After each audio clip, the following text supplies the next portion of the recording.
Hello, I'm Pat O'Hare, Chief Market Analyst for Briefing.com. Today is Monday, July 7th. Is there anyone more anxious about the second quarter earnings report from General Electric than its CEO, Jeffrey Immelt? Probably not.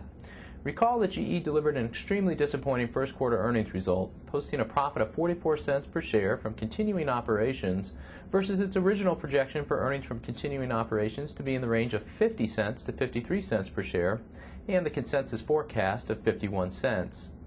In turn, GE cut its full-year outlook to a range of $2.20 to $2.30 from at least $2.42 per share.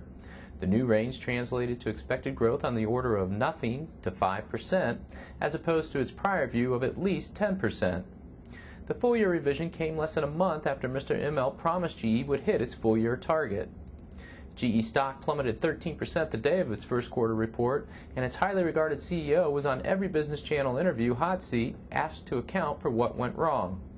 The standard explanation revolved around the slowdown in the U.S. economy and disruptions in the capital markets that impeded the company's ability to complete asset sales. What it really boiled down to, though, was that GE overpromised and underdelivered. The latter is truly out of character for this bluest of blue-chip companies. You knew it was a transgression of the highest internal order, too, when former CEO Jack Welch rebuked his successor on CNBC for making the egregious mistake of failing to deliver on the public forecast. Welch went on to say that he would be shocked beyond belief if GE did not deliver on the revised outlook.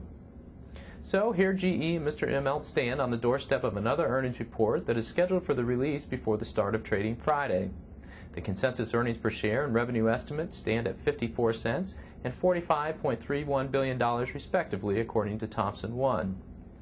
The company has been strikingly quiet on its second quarter performance. There's no telling exactly what that means, but given the experience of the first quarter disappointment, it's hard to believe GE will miss the mark again. It could, yet we suspect Mr. Immelt recognizes the magnitude of the stock's pullback after the first quarter report was driven in part by the lack of a warning from the company. The initial hurdle for GE then is to hit the consensus numbers.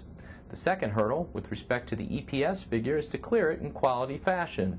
In other words, the market will want to see that it is a function of the operating performance as opposed to a surprise that is manufactured from something like increased share repurchases. GE's report is an important report for the market because GE has the influence to change the market's mood on the earnings reporting outlook from one where the worst is feared to one where there is hope for something better. Mr. Immelt must certainly appreciate that charge as it relates to GE specifically. Since the first quarter report, GE stock has fallen 26% versus a decline of 7% for the market. More to the point, though, GE stock was priced at $32.75 per share on an adjusted basis when Mr. Immelt took over in September 2001.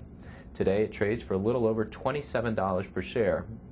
Another disappointment from GE, and Mr. Immelt might find his own imagination at work in answering critics' calls for his own replacement. I'm Pat O'Hare for Briefing.com. Thanks for listening.